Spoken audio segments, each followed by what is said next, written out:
right, guys, and welcome. Welcome to Tinfoil Hat live from the Wise Wolf Gold and Silver Studios. That's right, go to samtripoli.gold, use promo code tinfoil, and you too can get in on the Paris Mills game for as little as $50 a month. Very excited to have our next guest on. He's a former professor turned podcaster. Please welcome Dr. Zachary Porcu. How are you, sir? I'm good. How are you? We're very honored to have you on. Thanks for joining us. For our listeners who may not be familiar with you, can you tell us a little bit about yourself and where our listeners can find you? Yeah, so you can find me at zacharyporcu.substack.com. That's the main way. I have a couple YouTube channels as well. I was on the traditional academic route. I did a bachelor's and a master's in philosophy, and then I did my PhD in church history at the Catholic University of America in DC. And I was a teaching fellow, and then I was a professor for a while, and then my university went bankrupt and fired everyone. Oh my God. Yeah. And I kind of took a long, hard look at the state of academia, and a friend of mine who's in the industry told me that on average, one university or college closes per week in the United States. Whoa. Yeah.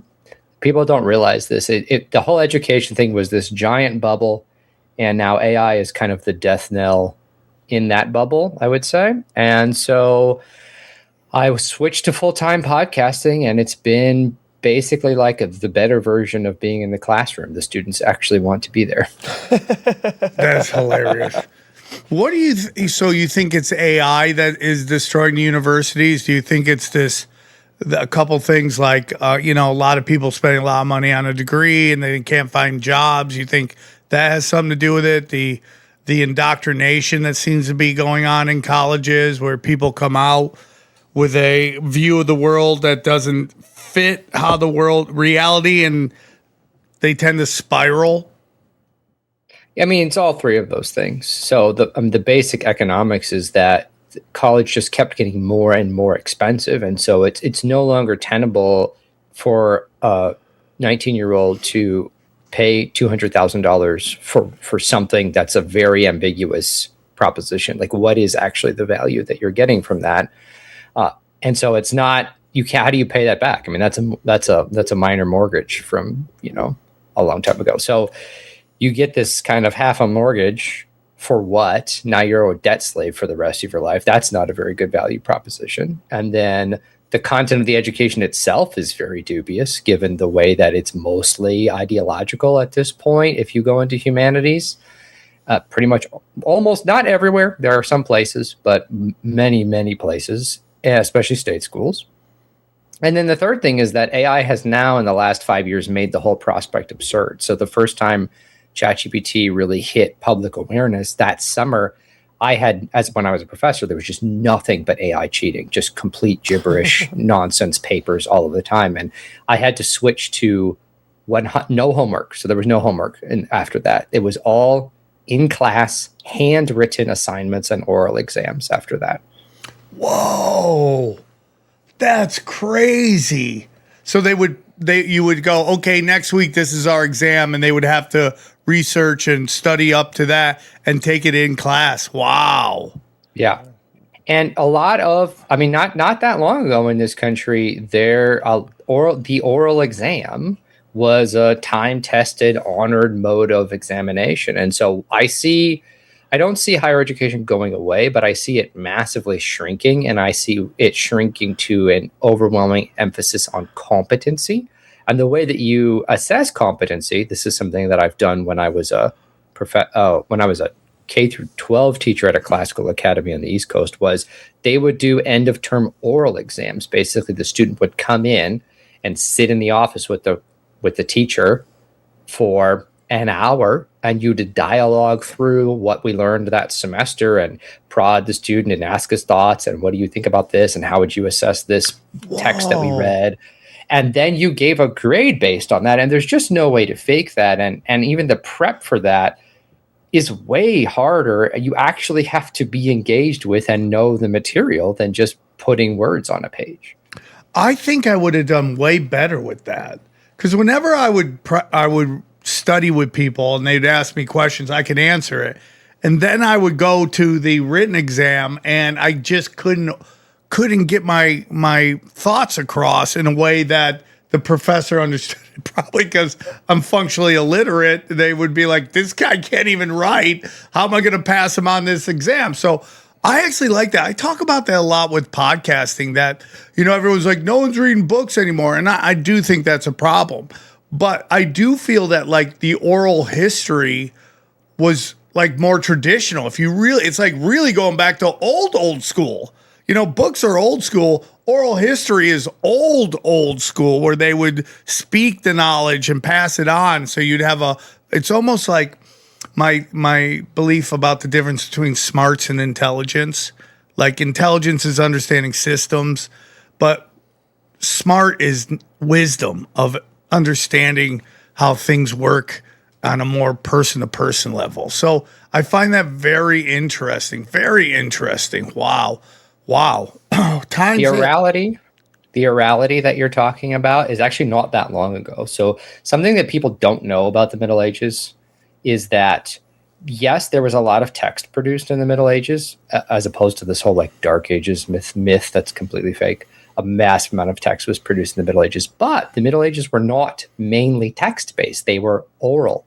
So because writing was expensive, and if you wanted to copy a text, you had to sit there and hand write a copy of a massive text. And so people had more things memorized. The medieval scholastics, they basically would have the whole Bible memorized, all the works of Aristotle, all the, anything that they just had it all memorized. And they could just have this whole dialogue where they'd block quote from memory stuff at each other. So primarily the world they lived in was oral. And that actually, if you want to put it this way, that's like bigger brain in a certain sense than just having access to text. Like they became the text. It was an incredibly intellectual culture, and writing was secondary and a way to subsidize or preserve the oral content. One thing about AI that scares me is that will I one day go into surgery with a guy that used AI to pass all of his exams? You're going to have AI doing the surgery pretty soon. So. That's interesting. That scares me too. Yeah. As it should. But why would it be scary if they claim that it's better, that it can't fuck up? I mean, it's scary because it's new, but if they can tell you it's not going to mess up like a normal doctor would, that's where scientifically, I'm like, all right, AI sounds really good about now. I mean, there is a human element that leads to like the third largest cause of death in America is, medical malpractice. But, there's also like, I don't know, in the moment, things are kind of crazy. And if it's not something that is able to think outside of its set procedures, what does that lead to? If it's like A, B, C, D, and it's just well, maybe life isn't that. Maybe the situation isn't that. And it's like just with using ChatGPT, you see its limitations. Medicine is unique in that way because it requires diagnosis. I guess it could be useful for that, right? Like, I mean, that's its best use case is that kind of thing. But I would say how does AI deal with variables? That's my question. Or improvisation is what you're talking about, right? What I think AI's biggest thing and best feature is that it can take your thought and fine tune it and refine it. Yeah. But can it have that initial thought? That's the debate. Well, here's a deeper question. The AI, we know how it's built. It's a machine, and if you've interacted with it much, it's very clear that it thinks in a machine way. So the question is, are people machines? Do we exist in a machine way, or do we exist in a living, organic way that isn't reducible to a bunch of ones and zeros? And so this is especially pertinent with health because, as you know, mainstream medicine is not the only medicine, and it's not the only medicine that's effective. And whatever your opinions about alternative medicines, the reality is that the industry that we've inherited is a very machine-like industry. It wants to reduce the person to something like an automobile where we can just change out parts, and that's supposedly that's going to be fine. Oh, we put in a metal hip. That's better than a regular hip. It's like, is it? Are you becoming more machine? And so when you use AI and you say, oh, this thing that's good at machine thinking, we're going to apply it to this other thing, the human body and mind, which are not machines and are not in any way, even though it's in our mindset to compare them. They're really not in any way comparable to a closed system like a machine. But that's part of our imagination. So we just assume it's fine. Like, oh, it doesn't make mistakes. It's like, what does that mean? Do we understand the body actually? Is the body like a machine? Not really. And at some point, and I put this on the baby boomers, and I don't think it's their fault, but I think so much knowledge was lost in that generation, whether they weren't taught or they were just spread so thin, chasing the American dream that was so in reach. Like all you had to do was get a job, and now you could take care of your. Someone made a funny joke about back in the day, a man could work one job and have 3 families. You know what I'm saying? But so they were just focused on that, and I think a lot of our tradition was lost in that generation. I don't look down on them. I just feel like that was the condition that was thrusted upon them.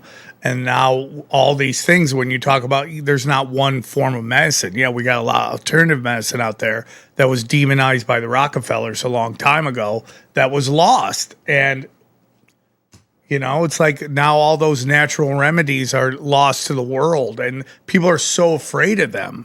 I had a good friend of mine who dealing with cancer, and there was an alternative, and it's still a pharmaceutical drug, but it's an alternative to the traditional way to deal with cancer. And he goes to me, I'm going to stick with the traditional way. And I'm like, okay, I just love you. I would hate not to give you as many options as I could to give you the best chance to survive, but it's your life. And I love you. So you're going to do what you think's best. It's hard though. Cause I've said it. Oh, if I ever get some type of cancer, I'm gonna go the alternative way. But it's hard when a doctor's looking at you with this coat on and he's like, you need that chemo. It's helped this person. Really it's hard to be like, yo, I'm going to do what. No, I get you, dude. Yeah. It's really hard. So you kind of led into it what you wanted to talk about, the future of AI contextualized through the history of man's relationship with technology. You want to get into that? I mean, yeah, it's kind of weird because we think that, so on my podcast, a bunch of people, we took a poll, like, what do you guys want to talk about next? And everyone wanted to talk about AI and the future of technology. And when I was sitting down trying to make the outline for the series, I thought, we really need to start with mythology because our relationship to AI is not just a question about, oh, how good is this tool or what are its uses or how perfect is it or imperfect is it? Our relationship to AI is much more about our relationship to knowledge in general and what we think technology is for. Because we all have this kind of naive assumption that like, oh, well, technological progress is going to keep going. It's going to keep advancing. And then the world will get progressively better. I mean, that's just kind of this unstated assumption that everybody has. It was very true for the baby boomers, like you said. And so we talked in that series. I just started with Garden of Eden and the Book of Enoch and the Tower of Babel and Prometheus, because the common denominator in all those stories actually is forbidden knowledge. And it's weird because the juxtaposition that happens is man is immature, but then he reaches for knowledge before he's mature enough to wield it properly. That. That's what's going on in the Garden of Eden. Now, just for that one, a lot of critics of religion will say, like, you see, the church hates knowledge, it hates free thinking. That's why it's demonized. Eve is this independent woman who wants to know things, and she's the villain of that story. But the commentary of the early church fathers is that God always intended to give man the tree of the knowledge of good and evil, except not yet, because man was just born functionally. He was immature. And so the sin is taking it before you're ready. It's the same reason you don't give a toddler a handgun. I mean, that's very real. Or you don't let a toddler watch an R-rated movie. That's just not, or a 10-year-old. We understand that, okay, there's things that need to be done at certain levels of maturity. And so you get these stories all throughout the Bible and other mythologies where the motif is the same. A spirit or a god, like the devil, or Prometheus, goes to give knowledge to man before he's ready for it, and the result is disaster. And that's the same. Basically, the Tower of Babel is this attempt to control the heavens using technology. That's how it gets read. a lot of other stuff like that. I don't know if are you guys familiar with the Book of Enoch? Yes. Yes, very much. We've had a lot of discussions on this show. I find what you're saying is super fascinating. In particular, when I look at my own child and her love of her tablet. And people hate tablets, and I'm like, okay, explain to me what they're supposed to do now that we don't let them go outside. Dad's got to work. They play a lot, and then they go to school all day. Who doesn't want a little time off to just decompress, but it definitely sped up their maturity. Like when my daughter discovered the pad, she stopped playing with her toys as much. Her sister loves her toys, and she is on her pad, my other one.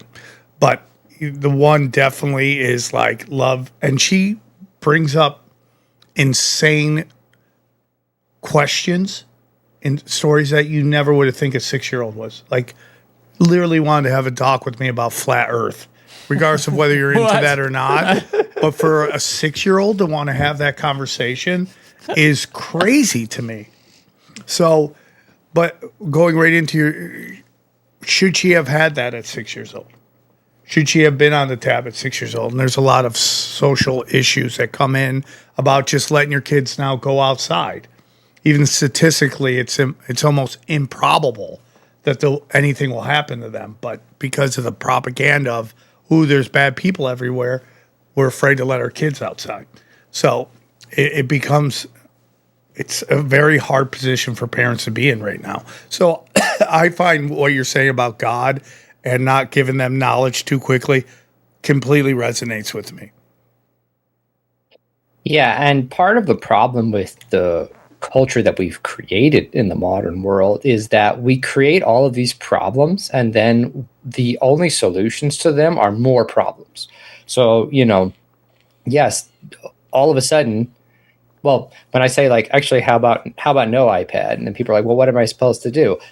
Both of us have to work all the time to afford something that, like you said, one man could have 3 families, 100 years ago on this job. Or it's like you create these social conditions, even if you leave your wife at home and you can somehow afford to pay for her to stay at home and not have a job. This is something we talked about on a recent series called The Feminine, where female culture has been destroyed because there is no local culture. Women don't have neighbors that they all know that they collaborate with. Yes. Their kids. 50, even like 70 years ago, the women were all at home. They knew every other woman on the block. They probably all went to the same church. The kids all ran up and down the block all the time because all the women had their heads poking out the window watching them, and they all had the authority culturally to go slap the kids around if they were doing something bad. And so you have local culture, and what's tied into that? Well, walkability. Now we have this car culture. I'm from Southern California. It's just all car culture. You cannot exist without a car, which means the friends you go to church with are not in walking distance. They're a 20-minute drive away. Well, now guess what? You don't have local culture. You don't know your neighbors. Every single part of modernity aims at a different kind of life than is normal for the human. And then you get to the end of the equation, and it's like, therefore, the easiest thing is to give the tablet. Yeah. Again, it's when I was a kid, we went outside and play. That doesn't happen anymore. I think in smaller towns it does because everyone knows each other. But in LA, it's like I talk about, like nobody on my block talks. And when it is talking, everyone's fighting with each other. It's either gangbangers or IDF. That's what lives around me, dude. So it's like, what are you going to do, dude? What are you going to do? Dana's fighting with everybody. You're going to get me sniper fired. You're right. Yeah. You can't, because there's like homeless people walking up the sidewalk, just grab a kid, Yeah, it's like, too dangerous. There's parts of LA where you could do that, but those are super expensive places to live. And the Valley is really nice to have children because there is so many parks. But yeah, you're totally right about that. It's so interesting, man. Like, I've been on a real spiritual journey, and it's been crazy to me to learn like how right the Bible is about so much stuff. And this kind of propaganda to get people to not read it and not understand. Well, a lot of the ways reading it for the last 500 years have frankly been cringe. So I understand why people were turned off for a generation about it. Tell me about it. Tell me about it. What are your thoughts on that? I mean, the idea that, I mean, there's so many problems. Like, we did a whole series called American Religion, and Americans have this really weird relationship to Christianity. They have very specific ways of framing the biblical stories. You know, like if you know about Calvinism, Calvinism is kind of this very deep religious framework that most Americans have, even if they're not Calvinists, which is something like God is this angry father. You're a screw up, so he's pissed off at you, and you need to like really do XYZ thing and be pious and righteous, because then you can accept Jesus into your heart, and Jesus is going to get spanked for you. So that way we appease the wrath of the Father. And it's like, this is like a very strange way of reading the Bible. And I'm being a little ungenerous here, but that's mostly the take that's systemic. And I think so much of modern Western and especially American Christianity is concerned with like, God's mad at me. I'm a sinner. I'm going to hell. Like that, like Jonathan Edwards, you know, sinners in the hands of an angry God. All of these takes are really foreign to, let's say, the 4th century Christians. You know, this is a strange way of reading the Bible. And no wonder modern Americans have all this neuroticism about feeling judged by religion. You know, it's very toxic, actually. So what is your take on what is the real Christianity then? So I'm an Eastern Orthodox Christian, and I converted in college after doing the dangerous job of reading history. This will get you in trouble. And I was reading the early church fathers, and they basically just said, you know, so these would be the guys like 2nd and 3rd century who were in living memory of the original apostles. And we have their writings. We just have them. They're not in the Bible, but it's like, we still know that those were the guys who were the disciples of the disciples. And when you read their writing, it's very explicit about how the church should be set up, sacraments and bishops and priests and all this stuff. And I'm sitting there reading this as a college student thinking, oh dear, I have to rethink my whole life now, because the Orthodox Church traces its ancestry back to those guys.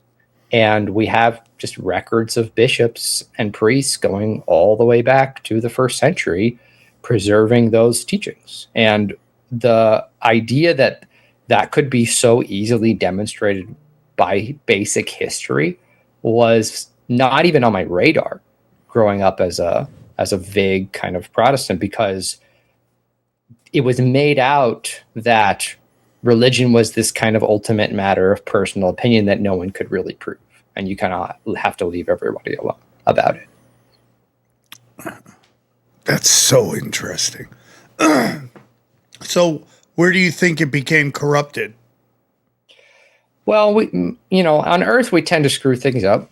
And so there's been a constant series of corruptions throughout all of church history. There's always been heresy since the beginning. There's always been attempts to subvert the gospel.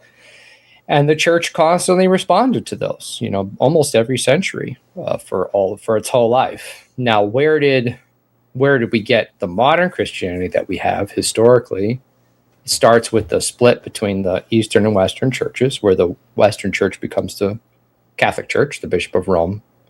And then the second shift is when the Protestant reformers break from the Catholic Church. But by the time you have Protestantism, there's really no explicit institutional or even theological connection to what had been going on, several centuries earlier. They come up with these new doctrines that were either categorized as heresies, 1,000 years prior already, or were totally innovative and strange and foreign to the church. Hey guys, I'm so excited to tell you about our good friends at Blue Chew Gold! Guys, I can't tell you. Sometimes I walk down the street and I can't tell you the crazy things I've seen, but the greatest thing I've ever seen in my life, okay, walking my dog, is a Blue Chew wrapper, because I know someone's going to Pound Town, dropping sweet hammers at Pound Town. Dude, we're talking deep Dickens here, okay? If you want both be mentally and physically ready to wreck shop, okay? We're talking someone's walking funny tomorrow, okay? Then there's 3 words for you.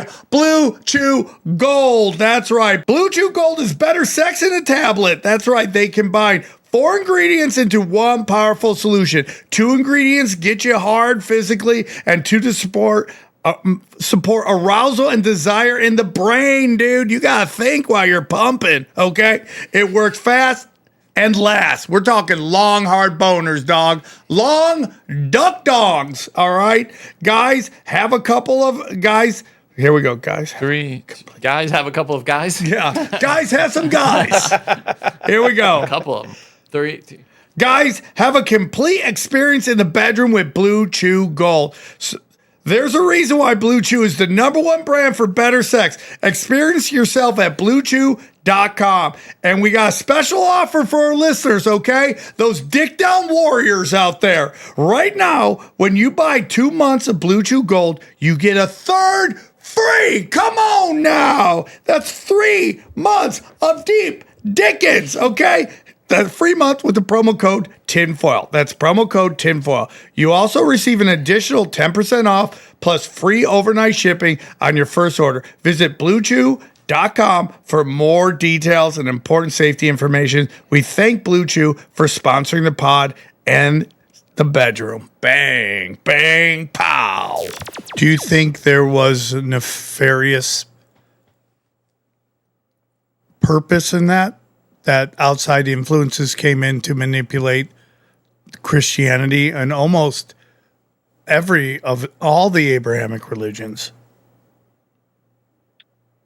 Well, I don't like lumping Christianity with Talmudic Judaism and Islam, because those latter two are really a medieval phenomenon. They don't really get started until about the 6th century, and Christianity starts 5 centuries earlier, and it has a very different character. But sorry, I'm being a I love this. I'll listen to that too. Dude, we're all about it. Like, you can go deep into that too. Your thoughts? Well, that's just my academic footnote. But to answer your question, there's many cynical ways to read things. I'm pretty cynical at this point, but one way to read the Reformation is that the Reformation was very much of value to the ruling kings and princes of Europe at the time, because the problem with the quote unquote problem with being a king or a prince in the late Middle Ages is that you could be held morally accountable by the Pope. If you did something morally egregious, you could get excommunicated by the Pope, and that actually meant something political. That was a really big deal in Western Catholic Europe. And so if you're a ruler, you probably don't want to have moral accountability. It would be much more convenient if you were morally accountable to no one but yourself. And so a lot of these people realized, I'm underpaid to overgeneralize. That's what I say in the podcast. A lot of these people realized, like Henry VIII, that they didn't have to obey the Pope if they weren't part of the Pope's religion. And the way you don't be part of the Pope's religion is you create an alternative religious system that is not answerable to the Pope, such as Anglicanism. Whoa. Kurt Mestre always says that, like, the big next level to the highest levels of power is starting your own religion. And who's the head of the Church of England? The King of England. That's how it was defined in the beginning. So now there is no moral accountability for the state. The state is higher than the church. Whoa, in a kind of communist kind of way, even though communism isn't about God, but the state is bigger than religion. Whoa. So the way I characterize all forms of government following the Reformation in the West, including fascism and all forms of communism and all forms of liberal democracies and republics or whatever, they all share one thing in common, which is that they're all what we might call state absolutist, meaning the state is absolute. There is no moral accountability higher than the state. Certainly no religion. And so we have to have this wall of separation, blah, blah, blah. But like, what is that for? And I just can't help but see it when I look at the beginning of the Reformation as a way for states to have absolute power without moral accountability. That completely makes sense to me. Does it make sense to you, Johnny?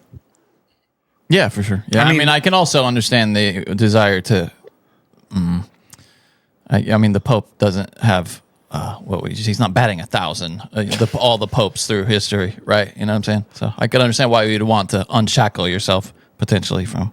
But there's from the Vatican. also being nefarious and coming in and manipulating people's thoughts. That certainly, yeah, that I And totally it seems to be this Babylonian movement to infiltrate all these different religions and kind of twist them in a way that fits what they believe. I think they've all been infiltrated at this point. Yeah, I do too. It's kind Do of. you want to hear my demonological tinfoil hat conspiracy? Well, Absolutely. We're all for it, dude. Okay, so what I I have just to call the ask doctor, you dude. so here's the premise you have to start with. Let's assume that all the gods and spirits are real. All the mythologies, just assume it's all real. The early Christians certainly believed that too. If you guys don't know, the early Christians believed in the existence of the pagan gods. You read Justin Martyr, he says, oh yeah, they're real. Tertullian says astrology used to work, all of that stuff. Now, what did they think? Well, they thought that the pagan gods were fallen angels, basically. And so the argument from St. Justin Martyr to his pagan opponents was not your gods are fake, but your gods are evil. Like, look at Zeus. He sleeps around. He's awful. He bullies people. You can't worship this guy. He's a loser. And so that was the whole issue with Christianity and pagans at the beginning, and how you would read it. So here's my demonological conspiracy. One way to read the world history, especially our history with religion, is this. In the beginning, God created the gods and the heavens and the earth. And he placed the gods in charge of different regions of the world to help steward men. And when man was in his infancy, he put man's older brother, the angels, over him. Then the angels fell, you know, the book of Enoch, and man fell partly because of one of the angels, the devil. And then everything went to hell. And what that led to was the creation of the pagan religions. So the pagan religions were basically created by these fallen rebel spirits as ways to enslave and control humans. Then Christ comes onto the scene, and what he does is he overthrows all of the old gods. And instead of the 12 Olympians, he puts the 12 apostles in their place. In other words, the demons are dethroned and man is put back in rulership of the earth the way it was supposed to be. And so that's why 12 comes up and all of these things. We can talk more about that if you want. So then what follows is several centuries of Christians going around Europe and all over the world, smashing idols and destroying temples, because the Christians really believe and understand that these places contain demonic spirits that mind control people and extort them for sacrifices and virgins and whatever the gods want. And so Christianity abolishes all of that old pagan order. St. Patrick goes around Ireland with a sledgehammer, smashing images of Crom Cruach, because Crom Cruach is Moloch, and Moloch eats babies. I mean, that's just, everyone knows that. It's Carthaginians, etc. So then you get what? Christendom. So the gods are overthrown, and Christ and his church rules, and they're no more. The pagan order is over. Man is no longer a slave to the gods. Wonderful. Well, guess what? The gods are still real. No one killed them. They're spirits. So they're lurking around in the background. The church fathers say that they were all driven into the desert to flee the cities because the cities had become Christianized. That's why the monks go out into the desert to chase them with prayer and beat them up more. So then you're a demon. And it's circa 1200. And you're sitting there thinking, like, we cannot win the religious fight with these Christians because Christianity, the cross just beats us. The saints just beat us. You know, there's wizard battles between sorcerers and saints all throughout. You know, let me ask you something, because you're cooking with gas. Do you believe that wizardry is real? Do you believe like mysticism within your, would you call yourself a Christian scholar? Yeah. Okay, within your Christian scholar beliefs, is mysticism real? Is it automatically bad? Manipulation of energy and all that stuff. Well, it depends. I actually did my doctoral thesis partly answering this question because our modern categories are kind of screwed up about it. So it's like we think all supernatural things are like weird and need to be explained. But ancient people didn't think that. The ancient people said they didn't have a supernatural category. The whole world was spiritual and enchanted to them. They just assumed that from the beginning. Their question was, where does this come from? Which god? Which spirit? Etc. And so the idea This is kind of a side note, but the word sorcerer comes from the Latin word for fate, source, S-O-R-S. And that's someone who manipulates fate with his power, seeking knowledge to get power over the physical world. That was considered deeply impious, even to the pagan Romans. The pagan Romans had laws that outlawed witchcraft and punished it by death and torture, because everyone knew that this was a super impious thing to do. It's better to supplicate the gods and hope that they favor you. If you try to control the gods or blackmail them, like, you are in trouble, and they're probably going to blow up Rome if you do that. Whoa. And so the early Christians knew all this, and they encountered wizards, and they dealt with this. And you read their apologetics to sorcerers. They're like, hey, you can't do sorcery. Here's why. They don't say it was fake. They say it's bad.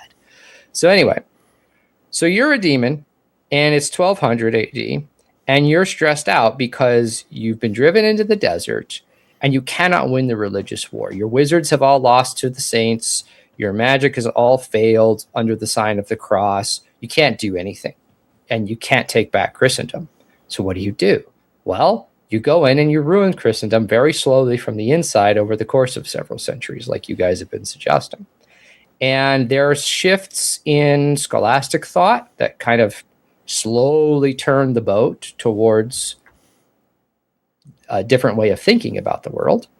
And in the Reformation, we get this motion to take religion from being the purview of the community to being the purview of the individual.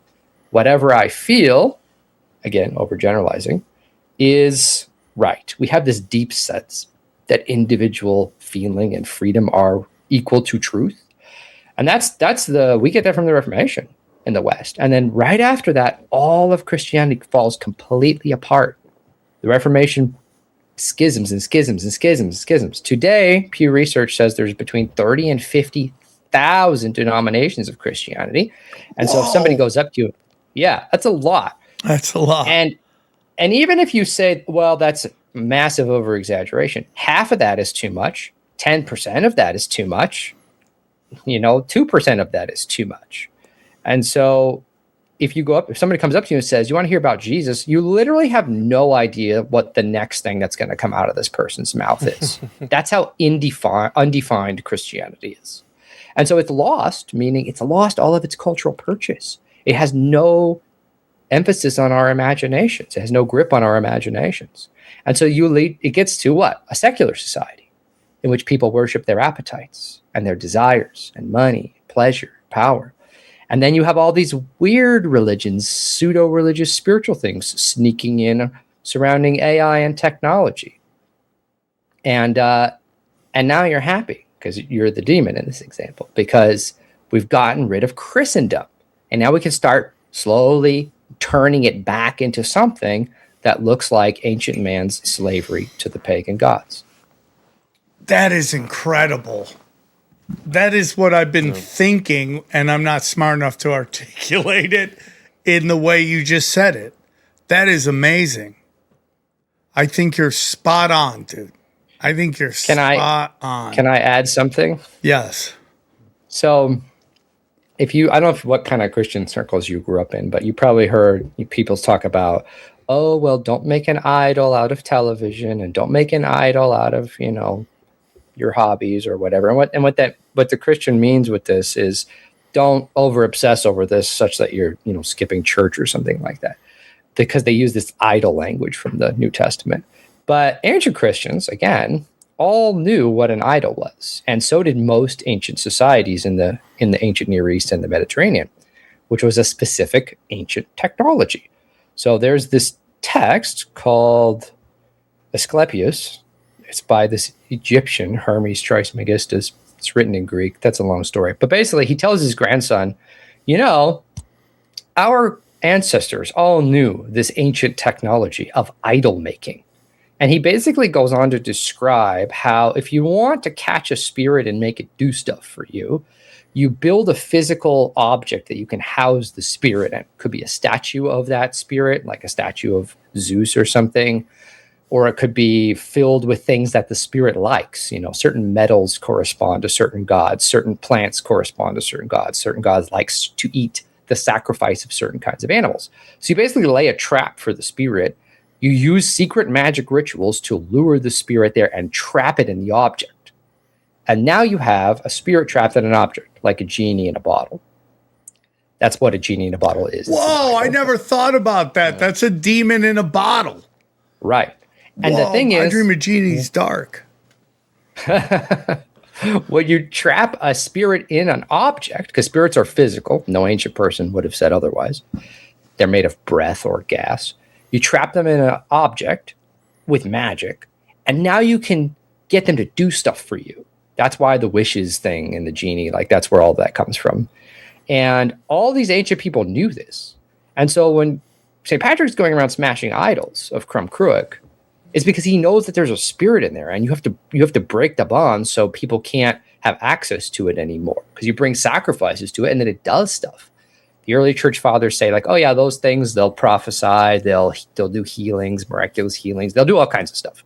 You got to get rid of them, because then they take your soul, you know. And so when I look at AI today, it's so hard for me as a historian not to get flashbacks to this, because what's the proposition? How would you explain AI to Socrates? You'd say, well, we built this very sophisticated little object, and we used a ritual that took a long time and a lot of energy and attention, and we put a thing in there, and the thing can talk back to you, and it can prophesy, and it can advise, and it can do all these kinds of things. And now everybody has one. And we constantly are giving it our attention in exchange for this. Dude, spot on. Because we've been hearing this, that AI is the fallen angels, but we're getting into demons, and that's incredible, dude. I mean, but it's just the same thing they were doing in the ancient world. Like, nothing is new. We tend to think that we're superior to the ancients because we have iPhones, but literally if you transported a pagan Roman to today and try to explain any of things to him, iPhone, computer, whatever, he'd be like, oh, magic, that's illegal. We're going to crucify you. Yeah, dude. And we always think it's so interesting the way we're presented the past, as everybody was bloodthirsty bigots that only worked from like hate and didn't understand love and didn't understand kind of everything that we accept as the status quo now. When in reality, there might have been an understanding that, hey, dude, you're letting dark energy in. You're letting some dark stuff in. Well, I mean, when you're Catholic, we still have idols. Like, we still pray to these certain people that had magic. I mean, there's a reason we pray to them. Like, there's saints and there's these. What are your thoughts on that? You know, like maybe the Vatican. I have friends of mine who I love with all my heart. When they pray to Mary. They do Mary, prayers to Mary. Like, what is your thoughts on all that? I pray to Mary. I mean, so the question is, you know, for me, as a person who's basically practicing an ancient form of Christianity, I'm on the same page with pagans in that the world is full of spirits. The whole world is enchanted. That's just a given for basically every ancient person in every single culture before the Reformation, before scholasticism. So for me, that's non-problematic. The question is, who are you praying to? Who are the good guys and who are the bad guys? It's just a moral question. It's not like, because the modern kind of person will think like all supernatural things are iffy. And a certain type of evangelical Christian is very skeptical of the things that Catholics and Orthodox do because it looks like magic to them. But that's just because the evangelical, you know, forgive me, has a very secular way of framing the world that comes from the Reformation and the Enlightenment. And they're trained to say that supernatural things are basically like kind of a new agey or potentially satanic or whatever. But it's like ancient Christians and modern day Catholics and Orthodox are just like, well, yeah, but those are the good guys. Oh, so Mary, in that she's a good guy, is okay to pray to her? Well, I mean, if you would ask me to pray for you, why wouldn't you ask Mary to pray for you? Yeah, to be clear, so Sam, maybe nobody's explained this, but they're praying for intercession on their behalf. So you're praying to someone to kind of pray for you, to God. Okay. You get like, You're that's not how I've praying always to them understood it. as a God, but you're Right, exactly. asking for their help and prayer. Because they're closer. Like Mary would be, you play Mary asking like, hey Mary, since you're Jesus' mother, can you pull some strings? hey son, we got someone down here that needs some help type of thing, which is kind of like what you're doing. It's like she's got more time on her hands than God. So it's like, Very interesting. Glad that. So I'm going to ask a dumb question that probably Johnny understands and probably XG, hopefully. Define what the Reformation is, please. Yeah. If you could. Yeah. No, it's a great question. And how people answer this question tells you probably what religion they are, actually. So just literally, the Reformation is the period in 16th century Europe in which, starting with Martin Luther, who was a Catholic, there was a basically revolution / rebellion / dismantling of the old Catholic order. So Luther kind of starts his own religion, and then a bunch of the other reformers start their own religions. It's this kind of rebellion against Catholicism. The aim is to fix the problems with Catholicism at the time, which is true. There were problems with Catholicism at the time, but a reform had been talked about by Catholics for the last century. There are lots of people who are working on reform, and reform did happen over the next couple hundred years. But the Protestant Reformation was not really a reformation. It was the creation of a new religious system, a series of new religions. And each one said, well, we'll fix Catholicism by doing this. But that created a new religion. And then somebody said, no, we're going to fix it like this. Well, then that created a new religion. And then people disagreed within those about how we should fix that. And then those became 2 new religions and 5 new religions. And so now we have the 30,000. But that's this period of European history that historians tend to mark that as the beginning of the modern era and the end of the old Catholic medieval world. And it's concurrent with a whole bunch of innovations in mercantilism, and leads to secular government, leads to scientific revolution, leads to all these other things that we tend to think of as the start of the modern era. But really, they're all, and this is my answer, really the Reformation is the beginning of the secular era, because after that we no longer have Christendom. We don't have a Christian culture. You have a lot of people who are Christians, but they cannot agree on the fundamentals of the faith, or even what those fundamentals should be. And so necessarily religion becomes a matter of public opinion, and then the state therefore becomes secularized. And then flash forward and you have the 20th century and the war of the nation state, the secular nation states over who will rule the earth. Yep. Once we get rid of God, then it becomes a whole different thing, right? Hey, are you a dad? Are you a dad that works? Are you a dad who works and wants to have the right clothes for the right environment for working? Well, let me tell you about our friends at True Work, the best work clothing out there. Let me tell you about True Work. Working outside in the springtime means you're dealing with the chilly mornings, hot afternoons, and everything in between. Not to mention the mud, the rain, and whatever else the weather decides to throw at you. You need workwear that can keep up with the changing conditions, and True Work has you covered.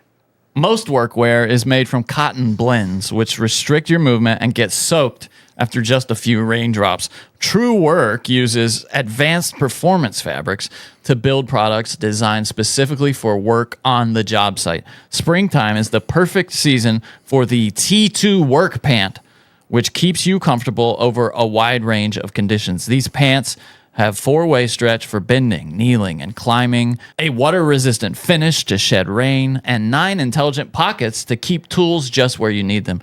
They've been tested and validated for more than 10 years by real trade pros working in real job site conditions. With more than 15,000 5-star reviews, it's worth experiencing the difference for yourself. You know what I love, dude? Look at these rain pants. Look at that. Oh, yeah. Dude, those things look like they're good for anything. A night at the club, you look fashionable, break dancing when it rains. I could wear that all the time. The S1, what does it say? The storm cell, I think is what it's called. Oh, it's I like fire. You know what's dude, funny listen. is I've taken these snowboarding, and I know they're like rainproof, and I was kind of sketchy about it. I'm like, dude, this is gonna get me wet. Nope. Dude, this guy never gets wet. Yeah, you shouldn't be sketchy. Ladies, about don't True hang Work. out They're with the them. best. Listen, the work dare you. doesn't stop just because the weather changes. Upgrade to T2 work pants and stay comfortable no matter what the day brings. Get 15% off your first order at truework.com with code TINFOIL. That's TRUEWERK.com, code TINFOIL. True Work, built like it matters because it does. And we thank them for sponsoring the show. Those pants are fire. Hey guys, listen, our parents are getting older. They have so many stories to tell us, and we don't always get to hear all of it. Well, guess what? Our good friends at Storyworth make it so you get the complete story. Your parents tell their story, and it's saved forever in their own book. That's why I want to tell you about our good friends at Storyworth, okay? It's a really great idea. Most Father's Day gifts end up in the drawer. Storyworth doesn't. It gives your dad a year-long experience and gives your family a book full of stories he'd probably never think to tell his own son. That's awesome, okay? Each week, Storyworth sends him a question about his life. He responds however he wants, writing back over email or web, voice recording, or new this year, a guided phone call, no apps, logins, or tech hassles. Storyworth meets him where he is so he can focus on the joy of remembering and reflecting. Oh, this is awesome. You can even help pick the questions. Choose pre-written questions, write your own, or let Storyworth create personalized questions based on his life. You get each story as he tells it, and after a year, Storyworth compiles everything, his words, his photos, his life, into a beautiful handbook. Families have used Storyworth to create over 1 million books, dude. Wow, that's awesome. And more than 50,000 five-star reviews agree it will be a treasure for your family will love. New this year, Storyworth's Unlimited plan, but buy it once and you can give Storyworth memoirs to your friends and family all year. Plus, it comes with all their newest features and multiple full-color book copies. This year, give Dad a gift that captures who he really is before the story gets harder and harder to remember. Father's Day is Sunday, June 21st. Order right now and save up to $20 at storyworth.com/tinfoil. Save up to $20 at storyworth.com/tinfoil. Storyworth.com/tinfoil. And we thank them so much for sponsoring the show. I love this idea. It's great. So you kind of got into this a little bit, but I don't know if you want to go a little deeper into the technopaganism future and what you think that looks like. Well, if you want to go all the way with the demonological conspiracy, I love it. Then the narrative is something like, now that Christendom is truly gone, and there's nothing even resembling Christendom anymore, we're in this kind of spiritual wasteland where people can't really sign off on the idea that there's no such thing as spirituality because that's just part of who we are, and we all know that the spiritual world exists. And so people are kind of groping after it and looking for something to worship. I mean, the sort of new atheist tenure, that decade of new atheism was so cringe, and it misunderstood everything about the human experience. Like, oh, we don't need God anymore. We're free from that primitive hypothesis. But it's like, you look around, everybody's into spiritual everything all of the time. You know, One time I was in class and I said, all right, guys, who believes in karma? Raise your hand. Every girl raised her hand. and I said, oh, so you're really worried about how you're going to get reincarnated in your next life. And you're doing this karma calculation to like make sure you get reincarnated correctly. And they're like, what? Because that's the Hindu and Buddhist understanding of what actually karma is. But the American understanding is, well, I said, well, what do you mean by karma then? And one girl said, well, if you do good things will happen to you.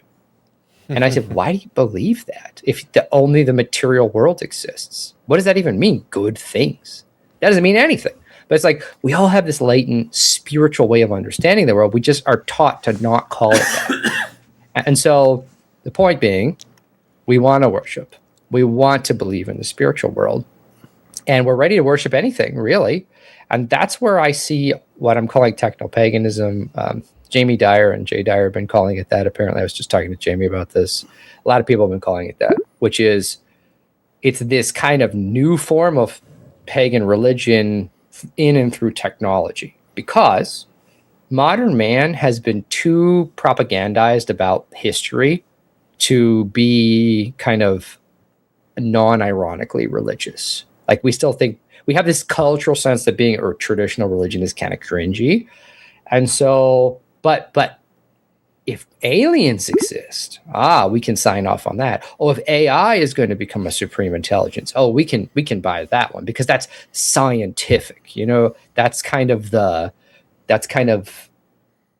way that we frame it, in a way that makes it acceptable to our modern sensibilities. But if you buy the demonological conspiracy theory, then this is just another way that that demons are sneaking in, putting on the alien mask, or putting on the AI mask, or putting on whatever mask that will get you to worship it. And then they're fine with it. They get the worship and the attention that they want. We get to worship, which is what we want. And then the pagan religions will come back in a new form, under new names, but it'll fundamentally be the same thing. I mean, how else do you describe like pornography in the like the internet weirdo phenomenon that it is now, outside of saying that Aphrodite is just on the loose, like she's in the box everywhere, trying to suck your attention away. She's got it. And how else do you explain all these things like Ares wants war? That's why we have to keep going to war. And Moloch wants babies. He wants to eat the babies. I mean, it's just and we talk about the economy. The economy wants things. It needs things. Mammon needs the money to flow. It's just, as soon as you shift your paradigm slightly and start looking at things as these large movements in civilization and history, as the way the ancients thought of them, which is vast cosmic intelligences, then you go, the ancient people were like right on track. That makes perfect sense. Have you written a book about any of this? I have not. I wrote my doctoral dissertation was on this, but it was very academic. I did, if you're really interested in more of this topic, I did a 2-part series, 6 episodes called The Dark Logos and 6 episodes called Technopaganism. That's on my Substack. But I'm probably going to write a book on it eventually. That'd be so interesting, dude. It'd be so. There's also something about, I feel, with like atheists, is like, even though you had the girl going, you do good things, bad things happen. I mean, good things happen to you, but I don't know how much of that is like a belief or a fear with atheists that if you do bad things are going to happen.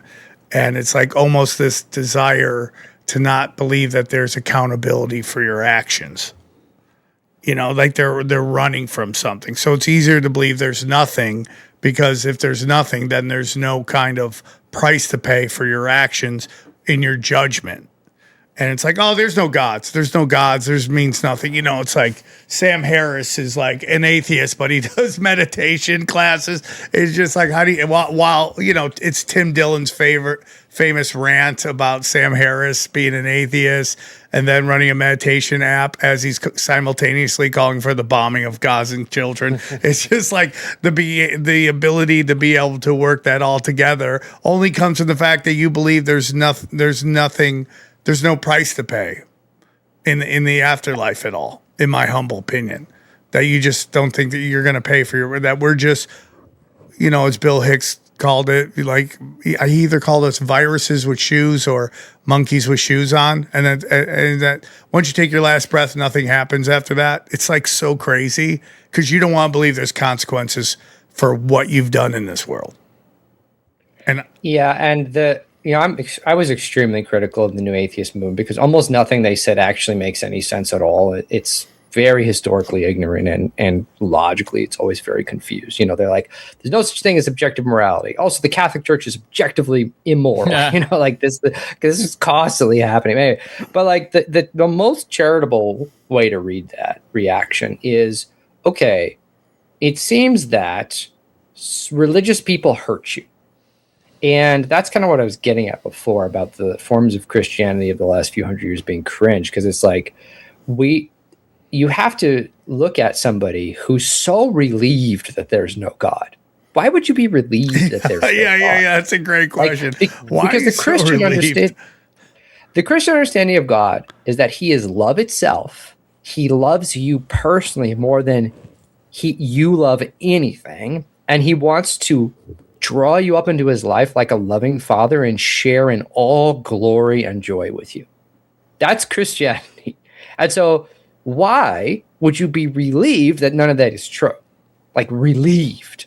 And I think the answer historically is that Christianity stopped being portrayed as that by many people and started being portrayed as this other thing, this angry God the Father who's pissed at you because you're a screw up and you're going to go to hell. It's like, that's so neurotic. And that kind of concern is, even in your language, you couched it in terms of accountability after you die. That's very Protestant, actually. That's part of our cultural imagination, because the primary, one way to understand it is this: the primary kind of Western Christian model for salvation is a courtroom where there's an accuser, you're the accused, and you need to somehow get justified before the law. Whereas in Orthodox Christianity, the primary image all of the time in the early fathers is that the church is a hospital and you're sick. Oh. And the saints are here to help you and to heal you. I mean, St. John Chrysostom, one of the most prolific preachers of all time, he's 4th and 5th century, he said the church is not a courtroom. The church is a hospital. Like, he's just definitive about that, because God loves you. And you guys know the story of the prodigal son. He goes away and he wastes all his money, and then he comes back and the father brings him back. It's pointed out by many people that there's no judgment there. There's no paying the price. There's no, I told you so, say you're sorry. The father he says nothing. He doesn't even chide the son. He says, we're having a party, kill the fatted calf, break out the wine. My son's back. He was dead and now he's alive. There's no judgment at all. There's no courtroom scene. There's just this loving father. And that's one of the longest parables about salvation in the whole Gospels. Is there something that is in between us and going to heaven or wherever you think we might go? Like, is there a judgment there where we're like atoning for sins and what we did wrong? We've had, I don't know what your thoughts on near-death experience people. A lot of them said they felt everything they ever did to anybody. What is your thoughts on that? Depends on who you ask, but the Orthodox view is that when you die, your soul is separated from the body, which is not a good thing. Your body goes into the ground, and then your soul goes into some kind of holding place, like Hades, like the place of the dead that the pagans believed in. And it's not entirely pleasant there because you're separated from your body, and that's kind of painful and stressful. Like if you eat when you're stressed, and then you're separated from your body and you can't eat, and then you're just kind of going to be miserable, right? So that's kind of why Hades is unpleasant. And then you're just there until Christ returns. And when Christ returns, all of the dead are raised, so all the bodies out of the ground. All the souls are freed from Hades, put back into the bodies. And then there's the judgment. And then each person goes up before Christ and gives an account. And then, and this part's debated. It's like some people are admitted to the kingdom of heaven, and seems like some are not. There's different opinions about that. And so death is kind of this waiting time. That's why we actually pray for the dead, to kind of console them while they're waiting. Oh. That's a very, very old Christian tradition, to always pray for the dead.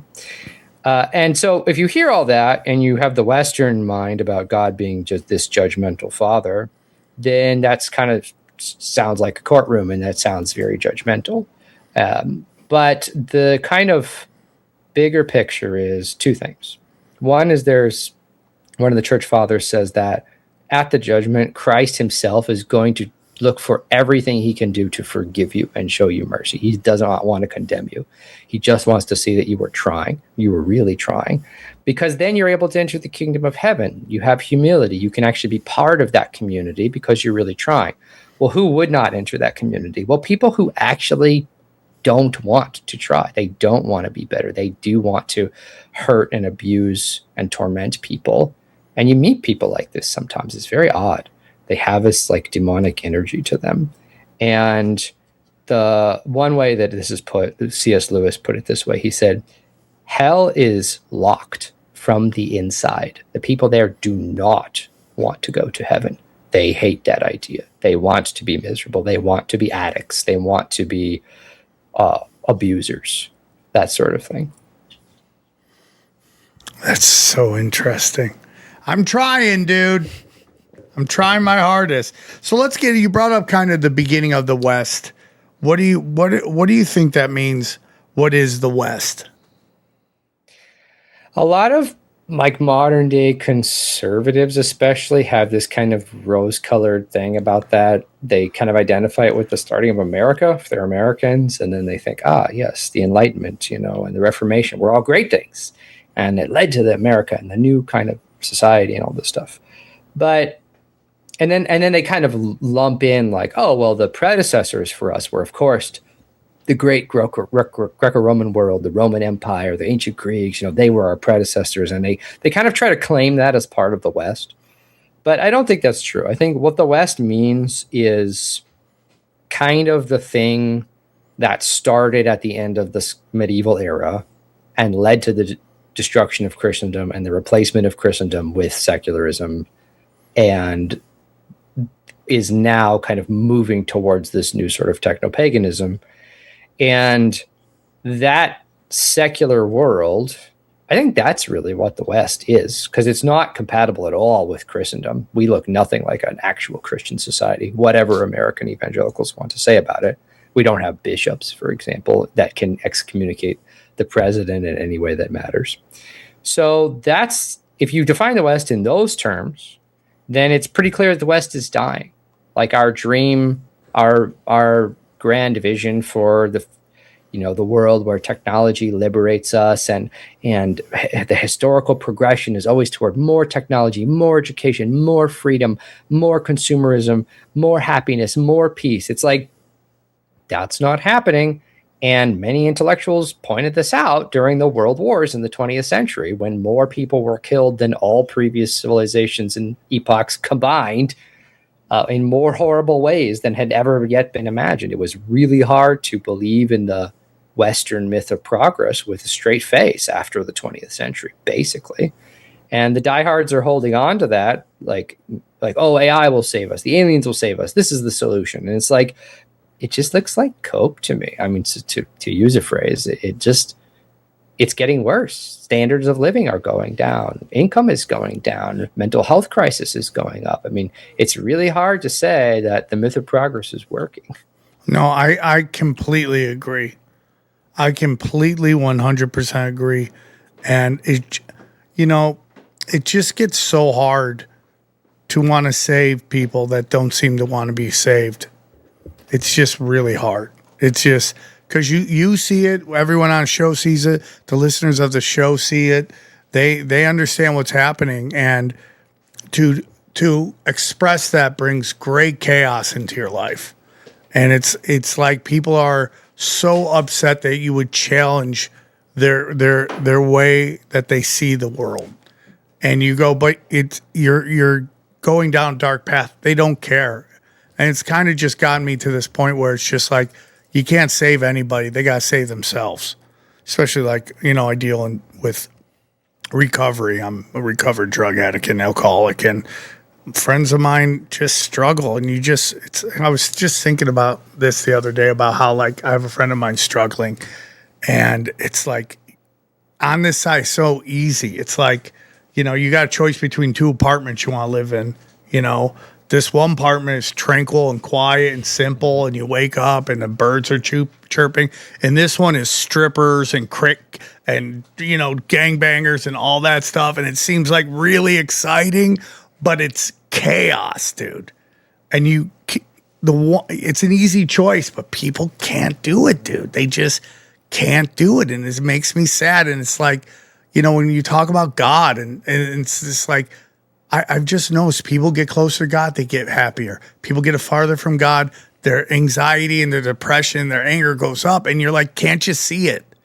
Can't you see it? The people screaming loudest that your way of life is wrong and it's old way of thinking and it's bigotry, they don't look happy. You want me to believe that you're the way to go? You don't seem happy. Are you on psych meds? And again, if you're on psych meds, I'm not going to judge you. You got to do what you got to do. I would never tell you get off it. That's something you got to do. But man, are you on psych meds telling me about what happiness is? It's a great question. It's crazy to me that no one else sees it. And this is from a guy that flunked first grade. What are we doing here, dude? How can see it? It gets into this. And you know what? Go on, sorry. I see a lot of this myself, and then I see a lot of it in the mirror every day as well. And 100%, dude. And what I end up saying to myself applies to everybody, which is like, you just have to keep picking yourself up and trying again. And what do we say? With the Lord, there is mercy and plenteous redemption. Like, God loves you.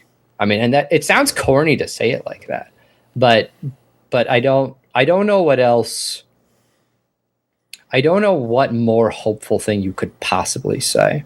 So here's like a random connection for you. Aristotle talks about happiness a lot, but the word he uses in Greek is eudaimonia.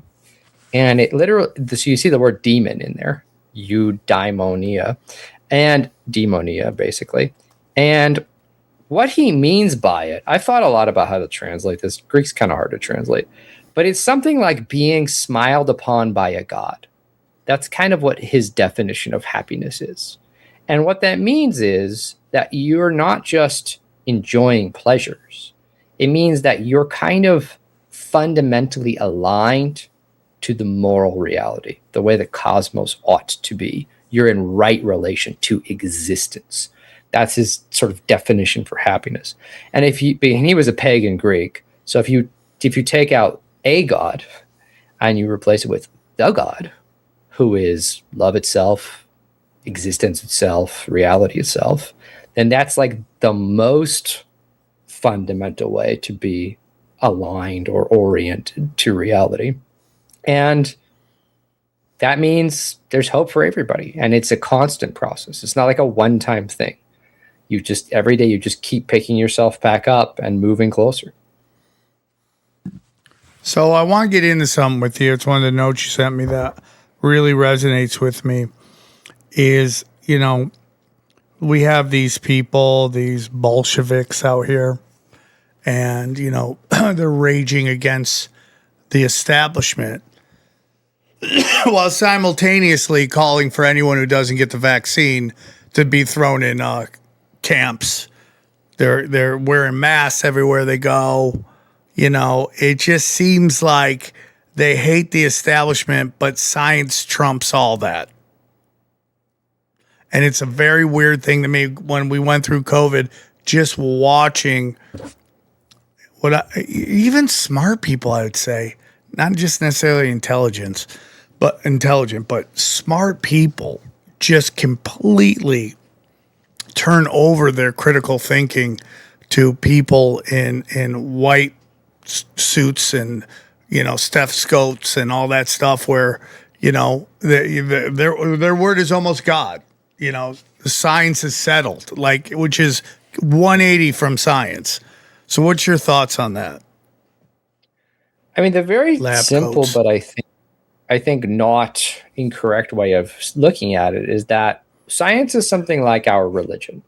And if you look at the history of this, I think it really bears that out. So people think about the scientific revolution, like 16th, 17th, 18th centuries, where like, oh, we're discovering all these new things and we're learning stuff and we're innovating or making all this new technology. Yay, the scientific revolution. It's like it's like, sure, but why didn't that happen before? It's not like the medievals weren't smart. It's not like Plato and Aristotle weren't smart. Why did it happen at that time? And one of the answers is that it was ideologically motivated. So if you go back to the Reformation has just completely dismantled the shared religion of Europe. That's a crisis of culture because you need a shared worldview that everyone can believe in together in order to have a functioning society at all. And so I would say it's pretty defensible, looking at the primary sources of the things that were written at the time, that the Enlightenment and the scientific revolution are ideologically motivated attempts to build a new shared mythology for Europeans. And their mythology is secularism, science, reason, understood in a very specific way. Because, again, the ancients, the Egyptians built the pyramids, Aristotle was a genius polymath. Like, we had smart people before.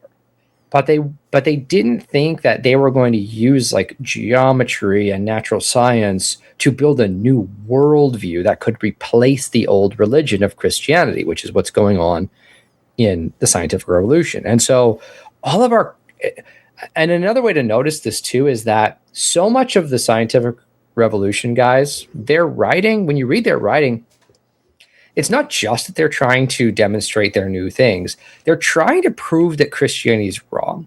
Like, that's a constant theme from this point in history forward, especially when Darwinism comes onto the scene.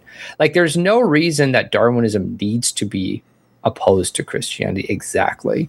Like, speciation by natural selection is not a terribly original or innovative idea, but it gets weaponized by a scientific community whose one of their explicit goals is to discredit Christendom, because they need to do that in order to build a new shared myth, a new mythology for a modern Western man, which is the myth of progress and secularism and this very particular relationship to technology.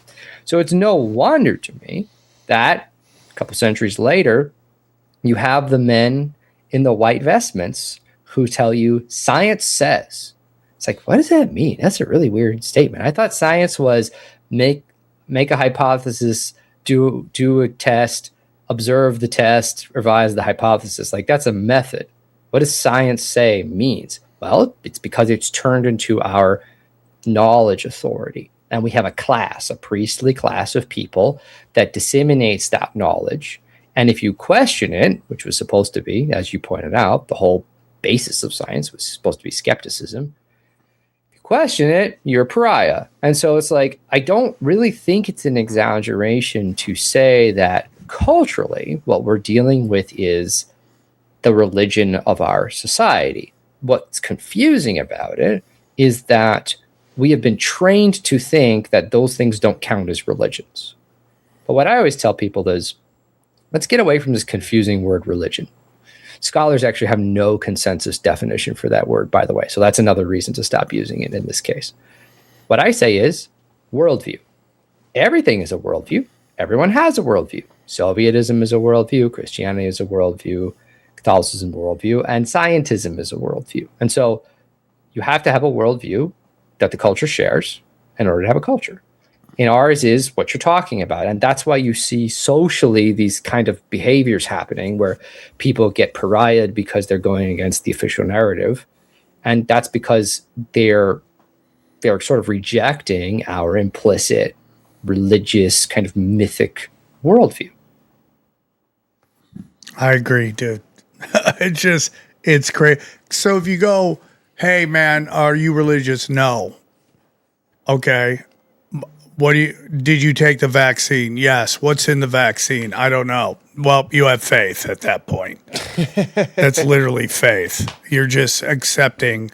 Faith is belief without evidence, right? Like, I think that's about what the term is. Faith is belief.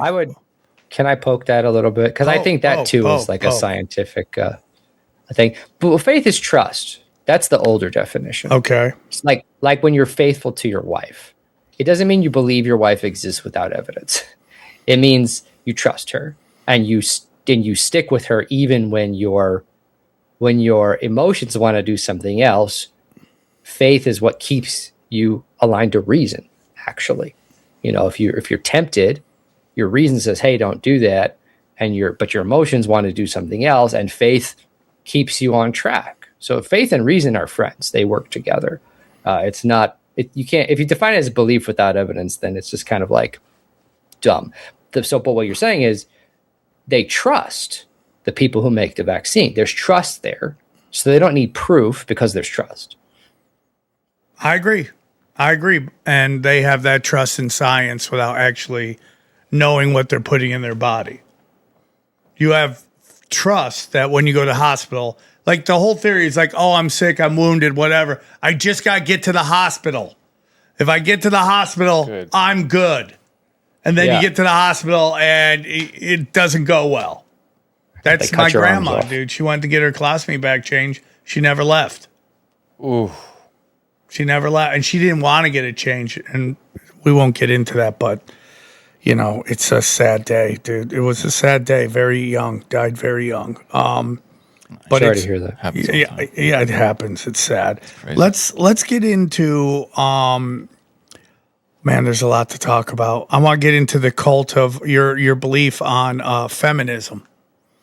I think it's demonic. I could be wrong, but what's your thoughts? Well, it's a little hard to skirt around that when all of these major feminist figures are doing things like publishing feminist journals titled Lucifer and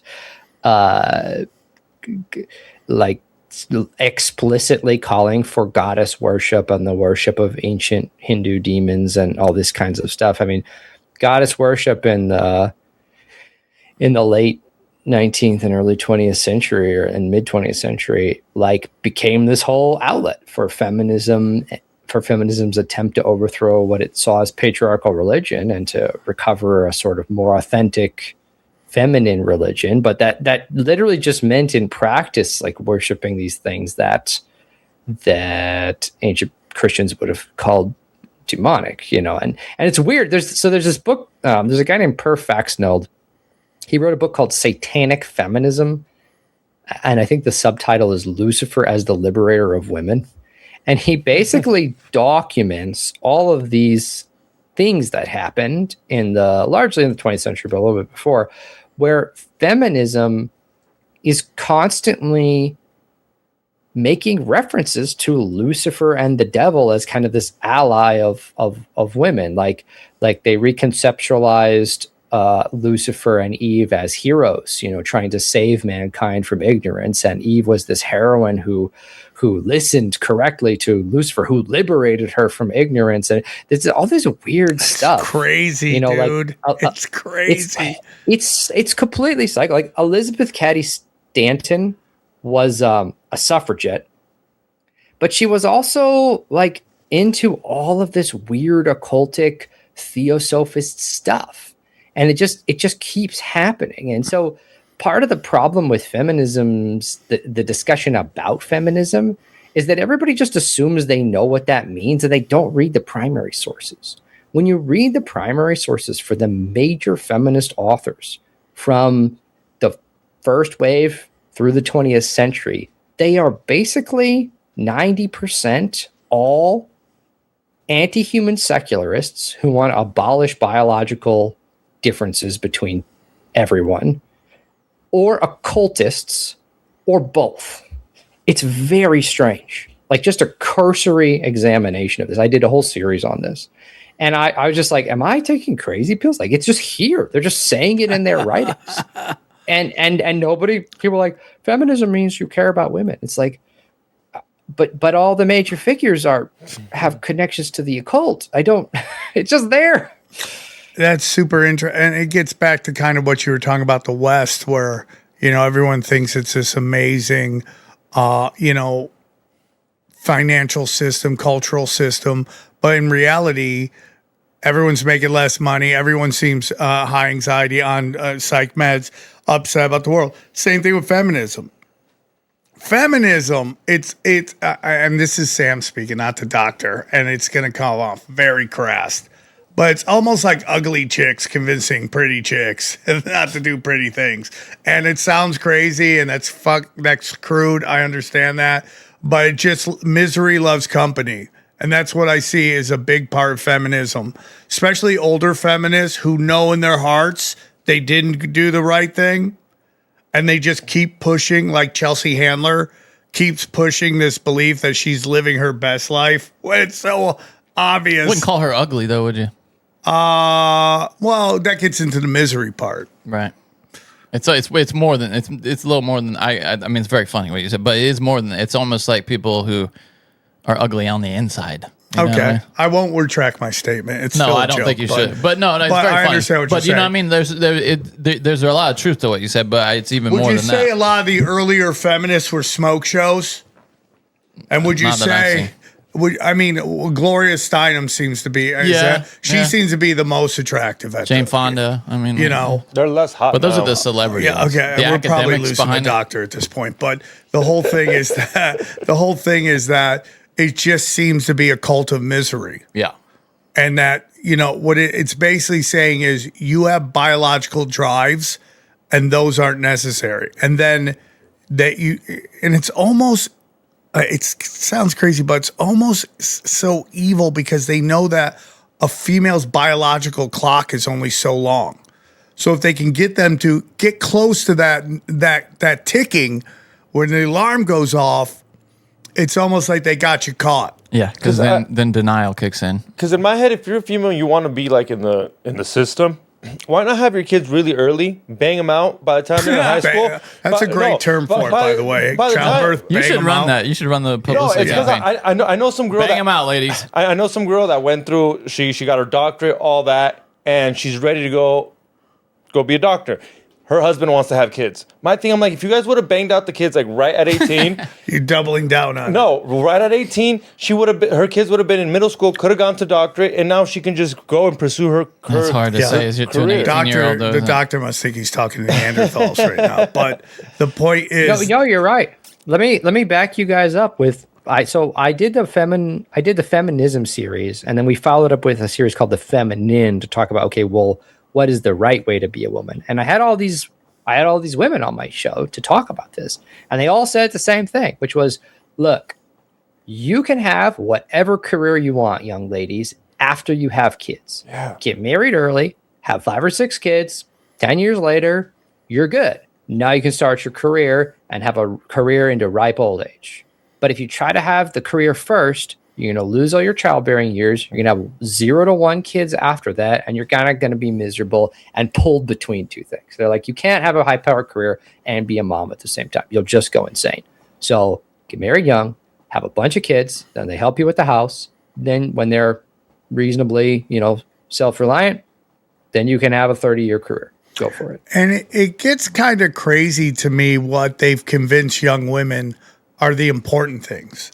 Like, if you talk to a lot of guys, men love working. Working defines us, our jobs. We like to go to work. We're hunters and gatherers, dude. We do that. But it's like men die early for a reason. They're stressed out. They're working all the, they get grinded into the ground. It's like Bill Hicks' joke about, how old ladies look versus old men. Like, old ladies are like, hello, hi, how are you? And old guys are like, and it's like there's a reason for that, man. This is my fear, is that you can't have both. As a woman, you just can't. Like, it's my mom did. But ageism is a thing. Like, once you've had a kid and you kind of look like you've had a kid, you know what I mean? Like, there are certain careers that you just can't have at that point. Like, let's say teacher, right? Like, they don't like older teachers because they tend to ask for more salary. But if you're a brand new teacher, you're going to get a brand new teacher salary. Yeah. Right? It depends. So it depends on how you want to do it. There is work out there for people to do. They just have to find the right job that they're appropriate for. What I'm getting at, though, is I wonder if it's just not the case that that's not meant to be. Well, my biggest problem with, and I'm not pushing against you, Johnny, but it's like the other way is to work to for your retirement. And like, how many times do we hear people like, I think we agree. Is what I'm saying is I wonder if it's even true that women are without exceptional circumstances can have a career also. You know, maybe they're just meant to be moms. oh, Johnny, you sexist pig. I know, but is it possible that that's just what we're designed to be? I'm not against what you're saying. We're just talking about how women have been they've been brainwashed, because you hear like women talking about children now. It's horrifying. Like the way they talk about children now, everything we see on the internet is what bubbled up to the top, and that's all AI, and that's all done for psychological reasons. But the way women talk about kids is like 10 years ago, you would never have heard that. 15, 20 years ago, never heard that. The way men look at sex now, you would never have heard that 10, 20, 15 years ago. Give an example of how you're seeing women talk about kids. So, like, I see multiple videos of girls doing podcasts talking about they don't want to have children because it will ruin their bodies. I saw one woman talk about she doesn't want to have kids because she doesn't want to do homework. Like, what? Celebrating it, though. Like, celebrating, like, the single life as a virtue, almost like it's the sexual prime of a woman is so powerful that no one could explain to them what is coming. And again, it gets into this thing where like you hear women in their 40s going, when a woman becomes 40, she's invisible. You're not invisible. You just become like everybody else, totally. Where you have to earn everything you got. That just lets you know how good you had it. Okay. But there's this notion that that it's young girls think it's going to last forever. And it's not that you're not attractive or beautiful. It's just youth for men and youth for women. You have athleticism, men have athleticism, women have fertility, and it's intoxicating. And it's just the way we're built. It's not meant to last forever. All traditional cultures had this idea that a woman has basically 3 stages in her life. You guys probably know this: the maiden, the mother, and the matron. And that a woman's life is defined by having these transitions to each phase and doing what's proper at each phase. As a maiden, she's pretty, she gets everybody's attention, she gets married. And then I heard somebody say that the wedding is the funeral for the maiden. And then the maiden dies. And then the mother is born. And then the mother raises children. And that's great. And then and that's what we need for society to continue existing. If they don't do that, the world ends. So it's slightly important. And then after the kids are grown, then you have the matron phase. And what did matrons do in traditional cultures? They organized everything socially. They ran all the local church culture. They cooked all the traditional meals, kept everybody fed. They did the matchmaking. They basically, like, grandma is civilization, kind of. If you had a good relationship with your grandma, you're like, grandma's house. Like, I'm going to go to grandma's. She's going to give me cookies that she made, and she's going to, like, I'm going to be taken care of, at grandma's house. No matter how old I am, I'm going to be taken care of grandma's house because grandma's civilization. And it's like the problem is that we've told women that the maiden phase is and needs to last forever. That's the only phase that matters. That's the only phase that has value. And when we push off motherhood so late, we push off matronhood so late. So, like, matron, you think old lady, but that just means, like, I don't know, that could be like a 38, 45-year-old woman who's still got 30 years of plenty of energy. I mean, old ladies run parishes. I don't know if you guys are in traditional church cultures, but yes, the clergy are male. But, like, without the old ladies, there is nothing functional. I agree. In the churches. The weddings, the funerals, the parties, like, everything is coordinated by women who have grown-up kids. Everything. I agree. Yeah, I grew up, and it's fighting the biological clock. It's just fighting the phases of life. It's when you chop all your hair off, and you go for that haircut that all those old ladies at church have, and then they just take care of you, dude. It's the best thing. Yeah, and we've lost that. But just think about, like, how demonized motherhood is. Like, it's just, to me, insanity, because unless you have a crazy mom, and people do, most people love their mother more than anybody outside their own children. And your mother is like pure love. And to look at that as some enslavement. And I want the love that you have for your mom is crazy as a female. Like, you a don't buddy want of mine love. just told me he's having his first kid. I go, you don't even know the love that's coming. Yeah. You don't even know the love that's coming. You have no clue. And you can't explain it. It's not a puppy. It's not a dog. And I love my dogs, but it's not even close. I wonder how much pharma has interfered with that, though, because I have heard a couple of guys like, I just held my child and I was just like, oh, it's a kid. And I think maybe pharma is interfered. That's definitely possible, but have you checked in with them again? It's not people I know personally. Some people I've seen on the internet stuff talking about it, but it's. I wonder if that's why this, at least partly why the incentive is, or the biological incentive seems to have diminished.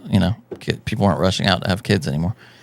Yeah, well, if you don't grow up with kids, it's alien to you. If you had if you were had divorced parents and only one sibling or something, and you weren't around babies growing up, and you get handed a baby, it's like an alien. You don't know what to do. Boy, but if you grew up in a traditional, that it's just what forms you. But if you grew up in a traditional culture, I mean, at my church, we have a lot of kids in Orthodox church, like Catholicism, and I just look around church when I'm standing in church, and there's 8-year-old girls carrying around 1-year-old kids. Like, they just grow up with babies. It's not weird to them. Like, these 8-year-olds are better at changing diapers than I am. Yeah, and I'm a dad. So it's like, that's just part of the culture. It's part of your assumption. But you grow up in a secularized society. You grow up in no family or some kind of a highly dysfunctional family. Like so many people I know who don't want to get married, or they don't want to have kids. It's because they have bad relationships with their parents, and they don't think that they're capable of being good parents, and they don't want to repeat the bad dynamic that they had with their mom and dad. And so, no, that was a mess for me growing up. I don't want to see that again. I don't want to be part of it in any way, shape, or form. All right, I agree with that, dude. It's just nuts to me. I just want to end on this because I don't want to keep you all day. The right-left paradigm. What are your thoughts on that? Well, we just finished a whole series called The Left and the Right. And basically the way you might put it is that people really put a lot of stock into these distinctions. And there are distinctions, but they're two wings of the same bird, basically, really, which is this new form of civilization that started arguably with the Reformation and into the Enlightenment. And that's what the founding of America and the French Revolution are all about. They're actually, just like historically and technically, the founding of America is the and the French Revolution are the victories of the left-wing people of the time, because they won. Because the right wing originally was for the monarchy and the traditional Catholic Church, and the left wing wanted revolution and secular society. So then the left wins, and then America and the New France are created as a result of this left-wing project. And so modern-day conservative Americans, I just find it to be an awkward situation, because their whole set of framework that they don't even think about the world, or they don't even think about the way they think about the world. Like, America begins with a leftist revolution. So it's just never clear to me at any point what's going on with conservatism. And the argument I always give is why does the right always lose? Well, what do you mean? It's well, we have the transgender conflict going on, and that's the left-wing position. The right-wingers are saying no. But roll it back 15 years and what was going on. The left wing wanted gay marriage, and the right said no. Well, the right lost that. And now a lot of conservative people are just kind of okay with it. They're well, whatever, you can't tell people what to do. Well, what happened before that? No fault divorce. The liberal position was that people should just be able to get divorced if they wanted to. And the conservative position was no, you have to sue somebody for that. That's a whole thing. It should be taboo. And the conservatives lost again. And now all conservatives think that, they're well, no fault divorce. I mean, what are you going to do? Force people to be together? And they just shrug their shoulders. And what was before that? The liberal position was you should be able to marry whoever you feel like. And the conservative position was marriages need parental, clerical, and community oversight. And the right lost that one too. And now if you suggest that people shouldn't be able to marry whoever they fall in love with, it's a crazy thing to say. No conservative believes that, really. It's so you see what I mean? There's this weird progression in our culture just on this one issue. Why'd they lose, do you think? Because they're liberals. Because at the bottom of this whole revolution that spawned the left and the right is the idea that you are and should be a radically free, autonomous individual. That's the conception of the human that all modern people have. And so when you start from that premise, there really aren't arguments for why you shouldn't be able to just do whatever you want to do, as long as it doesn't hurt anybody else. Like we don't know how to think in any more other moral terms than that, because we don't believe in the good. And the right wing tries to put the brakes on this train. It's like, well, you should be able to do whatever you want as long as it doesn't hurt anyone else up to this point. And the liberals like, no, let's move it a little further. And then they just keep moving it because the conservative has no defense to that, because the conservative fundamentally agrees with the liberal that society should be secular. There shouldn't be moral accountability in the form of an institutional church. And the individual will is primary and freedom is good in and of itself. And when you start with those, you're a liberal. I always hear when somebody goes, America was founded on Christian values. I go, I think it was founded on Freemason values. I mean, they're probably Luciferians if you really dug deep enough. I mean, think about that. It just gets into an interesting thing because as you're saying that, I'm like, I guess I think that too. I guess maybe. So is it? It's a weird thing. It's for me, it comes down as are you hurting people? And maybe I'm wrong on that. Yeah, and that's what conservatives. I'm open-minded to what you're saying. And that's when conservatives stop. Just trans, but just no kids. So as long as you don't hurt kids, that's what I'm saying. We're kind of like the right's kind of going like he's right. But don't you feel that there are? I'm not arguing with you because you're totally right. What I'm trying to go is why does this happen? And I feel like there are points where people are like, because modern day, they're afraid of being called an old fuddy-duddy or whatever. And it gets into, okay, you can do what you want. You just can't do this. And it seems to be that there seems to be lines being drawn. And I think that like the trans and bathroom seems to be a giant line and they keep pushing it. And it seems to be like, no, dude. And the kids stuff and I'm not arguing with you. I'm just talking on what I'm seeing. That it seems that I said this on the last episode too. It's like people are okay with new ideas as long as it doesn't go to the bizarro, where it just seems completely out of practicality,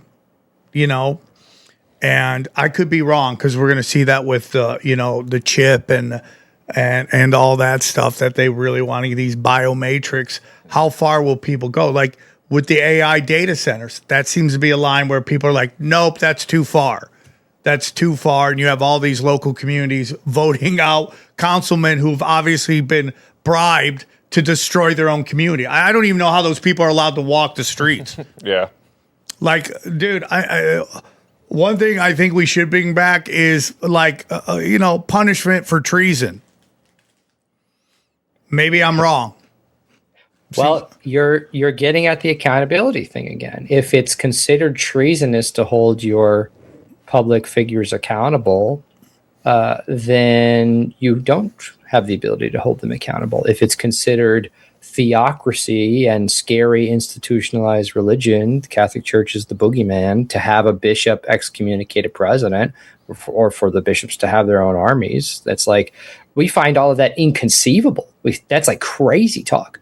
But at a basic level, you're just talking about moral accountability. Like, how do you have moral accountability in this kind of culture? Do you think it was, again, done purposefully to detach people from God, to insert? We see this in politics. We see this in Hollywood, where they insert corrupted people to corrupt the system. And then, the way a big part of people leaving the church are all these pedophile scandals. Do you think that they were purposely put there to cause chaos? I don't know the answer to these questions. I'm not privy to the counsels of the ruling class, but it wouldn't be at all unbelievable that would be the case. And also, there's two other things to notice. One is that you don't have to cause the problem to benefit from it. So my friend always says, some people will never let a good crisis go to waste. So the fact that we publicize and fan the flames and push the news cycle about which stories is kind of the same thing as what you're saying. Like, it doesn't have to be intentional, but we have a narrative and we have a media machine that wants to play into these narratives to cause these kind of problems. So to what extent any of it is intentional or not is maybe not even important. It is happening. But then the second thing to notice, and again, I always feel self-conscious saying stuff like this, but it's just kind of a fact that all of the major economic, technological, political, and social movement figures in American history have some kind of connection to the occult. Jack Parsons was part of NASA and JPL. He was a student of Aleister Crowley. So many of these early suffragists were associated with Crowley and Thelema. All of the liberal movements associated with suffragism and all this kind of civil rights stuff actually starts in upstate New York. And all of the first women's conference for women's rights is upstate New York. Upstate New York is like the most occultic history in the United States. We've had people come on talk about that. Like, it's crazy. So it's like, okay, you can say like, it's conspiracy theory, but here's the thing. You have to have some alternative explanation for why is it that all of these suffragettes, all of the people who are pushing all of these liberal social positions, all of the people who are inventing new technology and pushing technological progress, like, why is it that all of them are one step away from occultic people or are themselves practitioners of the occult, of Thelema, of Wicca, of Theosophism? Like, they were spiritualists, they were mediums. Michael Horowitz wrote a book called Occult America, in which he basically says that he said you could not find at that point in history someone who was at a seance table and wasn't involved in suffragism and vice versa. They were just the same thing at that period in history. So it's like, that needs to be explained somehow. It's a great point, dude. And it's just like, I don't know, man. I've been seeing what you've been talking about. I just haven't been able to put into the proper words. This is just these pagan gods want to come out. I've been saying it forever. The old gods want to come out and play, and they're tired of sitting in the background and not getting worshipped, and they want to be worshipped. And these elites have sold their souls to these fucking powerful entities to bring them back. And I've always said, and I was saying this just a week or so ago, but like, Christianity did come and put an end to a lot of these pagan practices, particularly in terms of sacrifice and sacrifice of children. And that pisses them off. That pisses them off. We still sacrifice children. Yeah, we are. But you're correct. 70 million abortions last year. Absolutely insanity, dude. Absolute insanity. Well, you get abortion in terms of incest and rape? You're saying there were 70 million incest and rape fucking abortions? Is that what you're saying? It's not true. It's not true. And for women to be so propagandized to wear their stat sheet on their shirt on how many abortions they've had, it's just a disconnect. Is that a thing that happens? Yeah, you see them at these protests.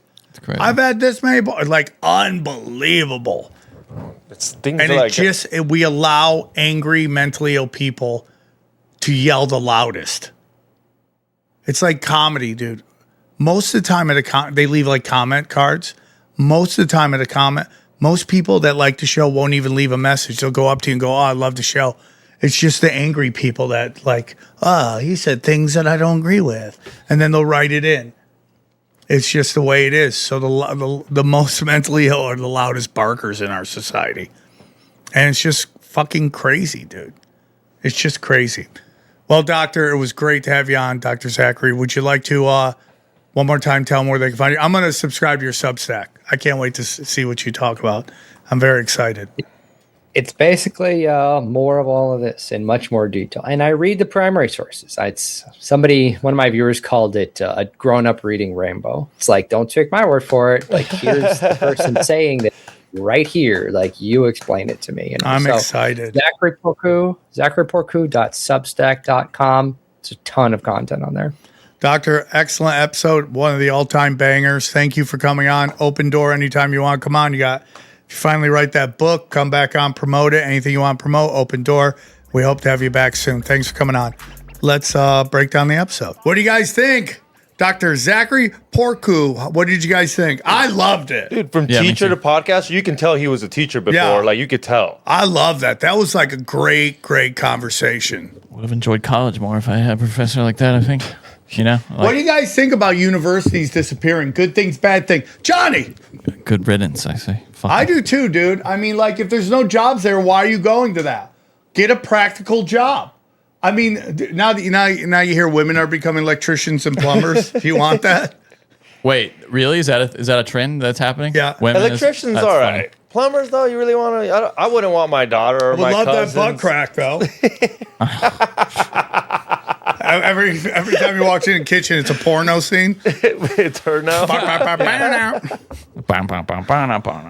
No, dude, 100%. I think you should get into. I mean, the question becomes: is there even going to be auto mechanics next down the line? It's all going to be AI, like automated robots. Even plumbers. There's no way a robot's going to want to clean shit. Dude. Electricians. An Optimus robot shows up at your door, for cheaper than you could pay a human plumber. See, that's where it went. See, what do you guys think of China going, you can't get rid of jobs for AI. You can't replace humans.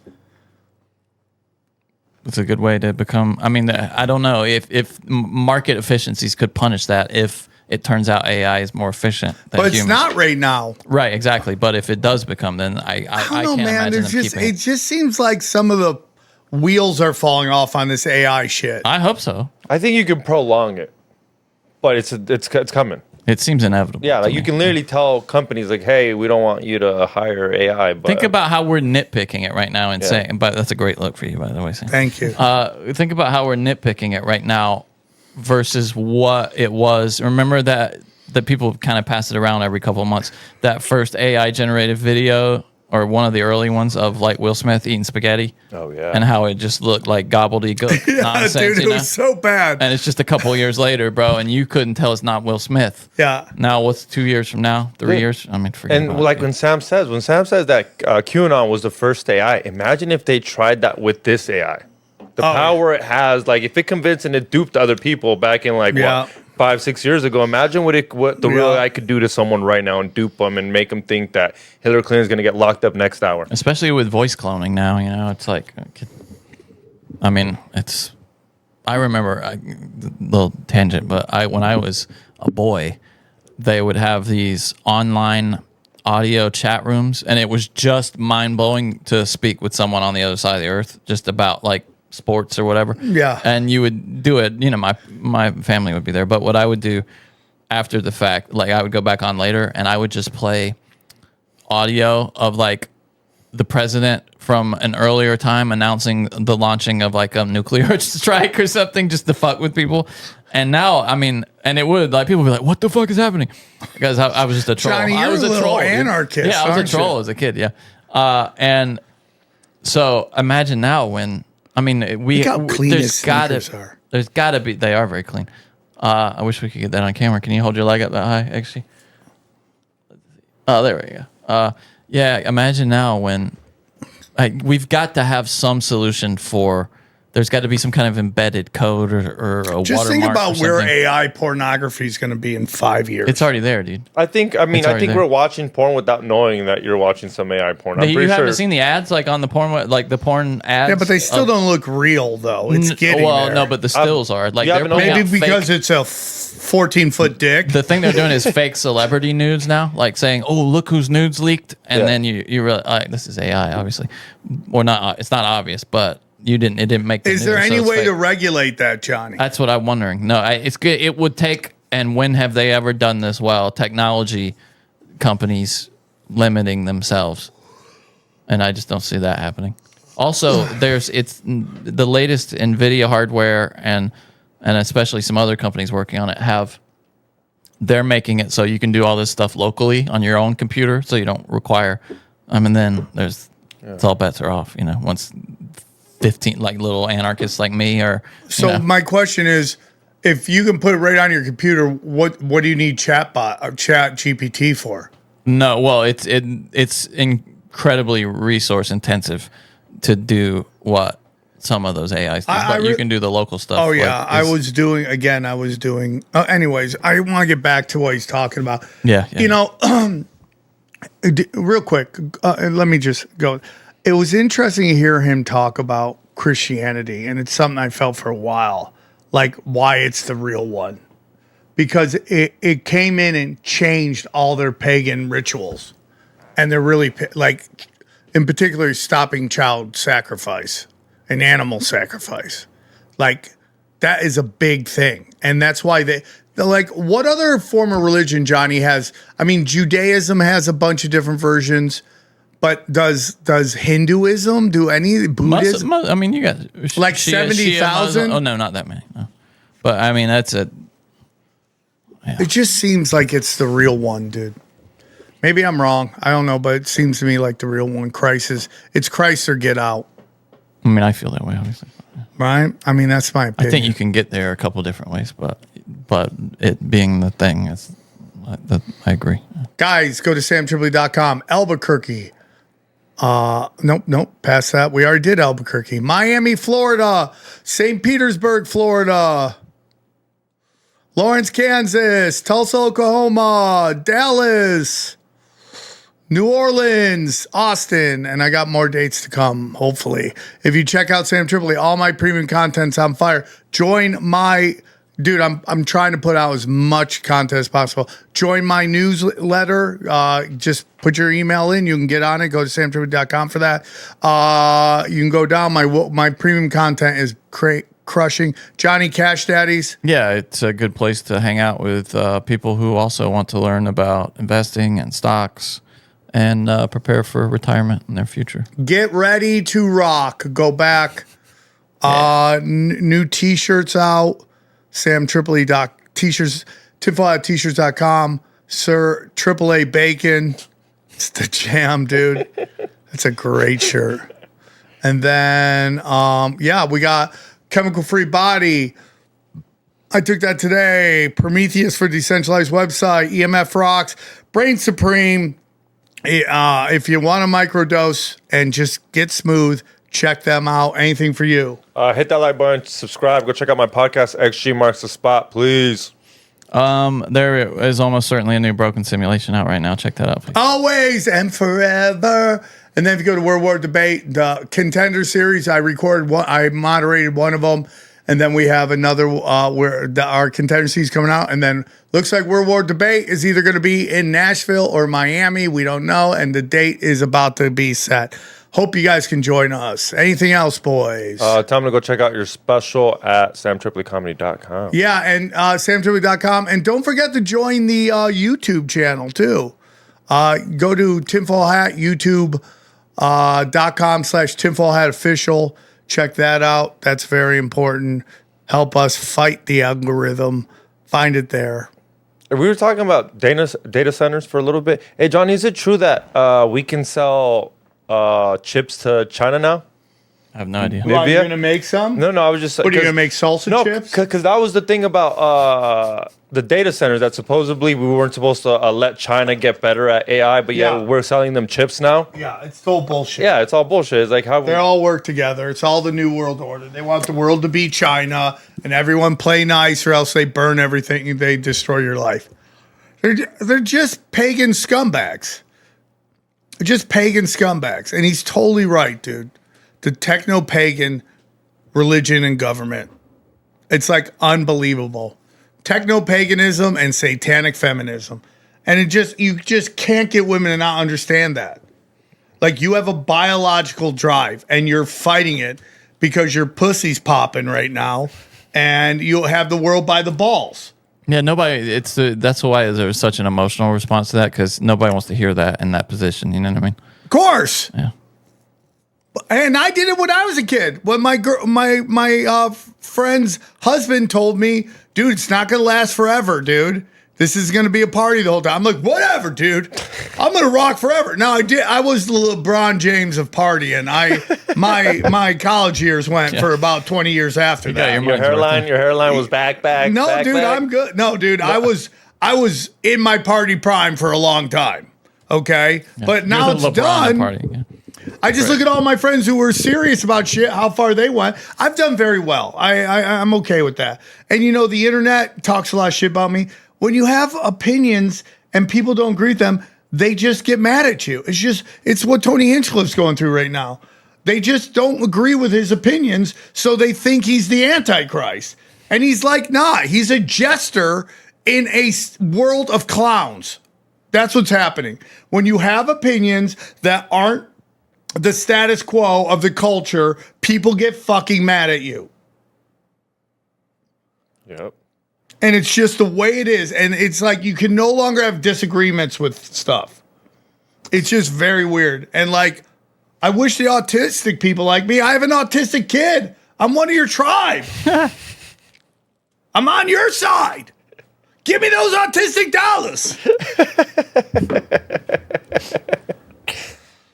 Guys, I can't wait till you guys see Conspiracy Smoke Show, the new show. Oh, it's coming. It's coming. It's coming, guys. You guys are not you ready. whore!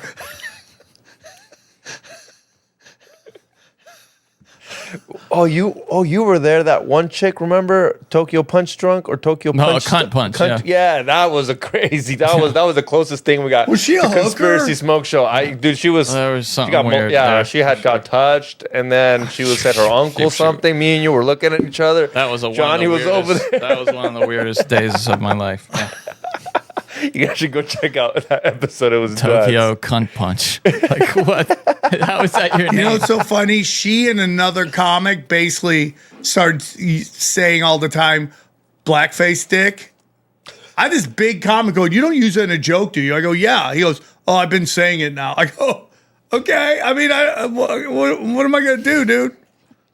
It's because it's so good that you didn't even think that you created it. I'm sure that's what he thought. He's like, oh, Sam must have took this from someone because it's fucking good, blackface dick. Yeah, I mean, I do good jokes. I agree with you. I know who you are. People don't personally like me. That's the problem. I'm just have dark energy, and he kept saying it after you said I created it. Yeah, Piece of shit. I don't give a shit. It is what it is.